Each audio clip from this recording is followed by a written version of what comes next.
خبر چل رہی ہے کہ انس بھائی اور سعد بھائی کو ٹریس کر لیا گیا ہے اور تھوڑی دیر میں پولیس انہیں گرفتار کر لے گی۔ میری گزارش ہے کہ ایک دفعہ مرکز آرڈر کر دے، پاکستان کے سارے تھانے ہمارے کارکنان خود بھر دیں گے، پولیس کو چھاپے مارنے اور ہمیں ڈھونڈنے کی ضرورت نہیں پڑے گی، ہم تھانوں میں خود پیش ہو جائیں گے۔ ہم نے کون سا کوئی پہلی مرتبہ پرچے بھگتنے، ہم نے کون سا کوئی پہلی مرتبہ تھانے دیکھنے، اور ہم نے کون سا کوئی پہلی مرتبہ یہ سارے حالات دیکھے ہیں۔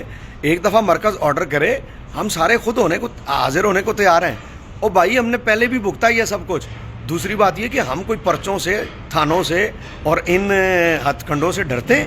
بھائی اس سے پہلے یہ سب ہو چکا ہے، ہم نے بھگتا ہے۔ اور جب ہم جائیں گے تھانوں میں اور ہمیں گرفتار کیا جائے گا تو ہمارا کیس کوئی انڈیا میں چلنا ہے، جج انڈیا کے ہوں گے، ہمارا کیس جو ہے وہ انٹرنیشنل عدالت میں چلنا ہے، وہاں پر جو انگریز جج ہوں گے مسلمان ہی ہیں، اسی ملک کے جج ہیں، اور ہم نے یہیں رہنا ہے۔ ایسا نہیں ہے کہ ہم یہاں سے بھاگ گئے ہیں، ہمارے پلاٹ لندن میں نہیں ہے، آج حکومت ختم ہوئی اور کل لندن چلے گئے ہیں، آج عہدہ ختم ہوا اور کل لندن چلے گئے، باہر ملک بھاگ گئے۔ بھائی ہم اسی ملک میں رہتے ہیں اور یہی رہنا ہمارا، سب کچھ یہیں پر ہے۔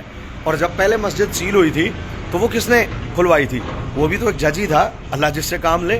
پہلے جب سعد بھائی بند ہوئے تھے وہ کس نے ضمانت کروائی تھی؟ وہ بھی تو جج ہی تھا۔ اور بھائی کوئی اللہ کا بندہ کسی سے بھی حضور کام لے سکتے ہیں، اللہ کسی سے بھی کام لے سکتا ہے۔ کوئی حضور کا غلام ہوگا عدالتوں میں جو بیٹھے ہیں، جو حکومتیں کرتی ہیں، ضروری تھوڑی ہے عدالتیں وہی کریں؟ جو ظلم انہوں نے کیا ہے ضروری تھوڑی ہے عدالتیں بھی وہی کریں۔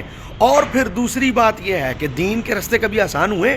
سعد حسین کا رتبہ امام حسین سے زیادہ تو نہیں ہے، انس حسین کا رتبہ امام حسین سے زیادہ تو نہیں ہے۔ تو جب ان کو شہید کیا جا سکتا ہے، یزیدی حکومت ان کی گردن کاٹ سکتی ہے، تو پھر آج جو حضور کے غلاموں کے ساتھ ہو رہا ہے یہ کوئی نئی بات نہیں ہے۔